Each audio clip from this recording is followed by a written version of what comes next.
What's up, everybody? Welcome to Podcast Now. I'm Alex, and in this video, I want to talk about why I am getting Slitterhead. This is a video series I do where I talk about an upcoming game, talk about whether I'm getting it, not getting it, or am somewhere in between. And this one's really interesting. This one, kind of a conflicting battle within where it's like, okay, there is some rough around the edges type things that we've seen on it, but also the game looks really creative. The game looks very different, and coming from the mind of Silent Hill and Gravity Rush. And specifically, look, I like Silent Hill. I've liked it more and more as I've gotten older and as time has gone on.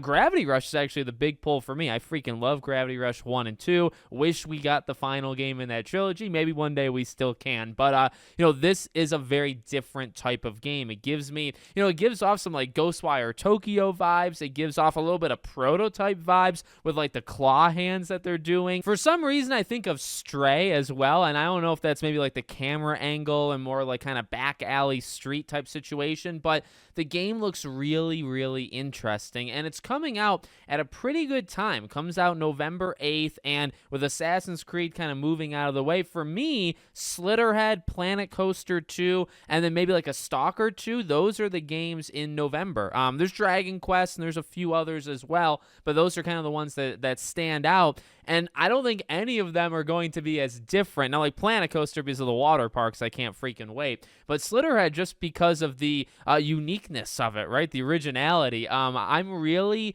excited for, and it's kind of a game I'm willing to take a chance on with all of those things combined, right? Like what we've seen so far has been pretty solid. I like the idea of this like parasite jumping type situation. Now, what you'll see, as I'm talking, there's a couple trailers, but there was gameplay, like just kind of almost uncut, unfiltered gameplay that's out on YouTube if you just type in Slitterhead gameplay. And I watched that, and I'm not going to include that here, but it looked pretty fun. It's still, yes, does it look rough around the edges when you're squaring up against an opponent, and even though you can switch, and like that's a cool kind of mechanic as well, kind of switching and getting a human like on the other side of the enemy and attacking them there, or you're being chased and maybe like 2 hits and you're dead, so you have to kind of jump from like species to species as it goes. Like while that stuff looks cool, there is a little bit of like rigidness that is not like attractive. Like it's not looking all that great. So I do wonder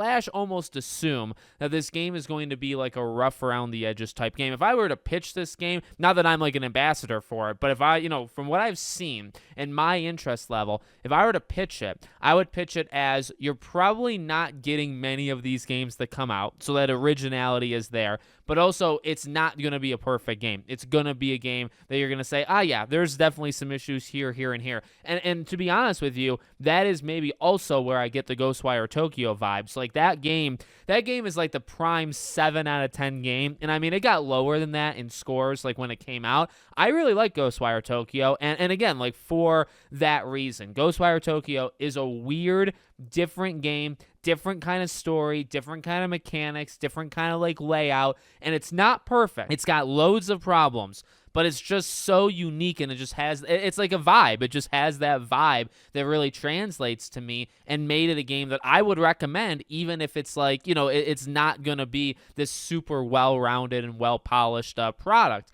Honestly, Slitterhead feels like the exact same thing. We'll see. We'll see when the game comes out if I'm right, but that's kind of what I'm sensing right now, is this is going to be a game that's rough around the edges and doesn't do anything like all that amazing, but it's just got that uniqueness and that originality that makes it kind of stand out. And as I said, I mentioned the release date and the other games for a reason.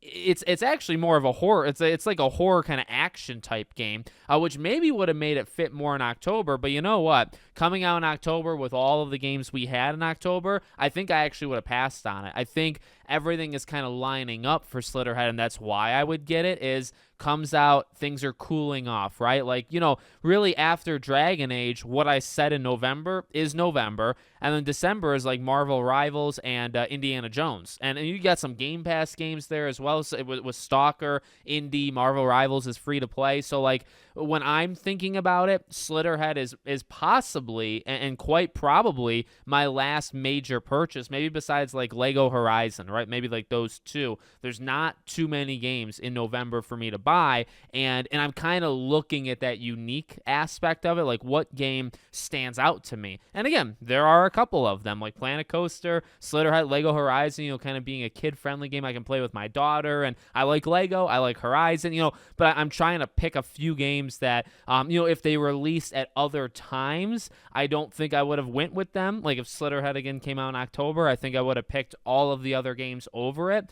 But it comes out kind of a soft spot in the release schedule. It just has something about it that I'm interested in, and I'm excited. I'm legitimately excited to try this game out. We'll see how much support it has. If it follows at least the Gravity Rush kind of vibe, if it follows Gravity Rush, then it'll be a highly good game. Gravity Rush 1 and 2, both of them, honestly. But Gravity Rush 2, I think, is like a legitimately amazing, amazing game. So it'll be like a really good game that nobody buys if it follows Gravity Rush's trail, which, we'll see. Like, we'll see if I want it to be a franchise. We'll see if I'm disappointed that, depending on what happens, we'll see how that goes. So let me know what you guys think in the comments. Make sure, as always, you're subscribed to the channel, bell icon turned on, and I hope to see you all on the next one.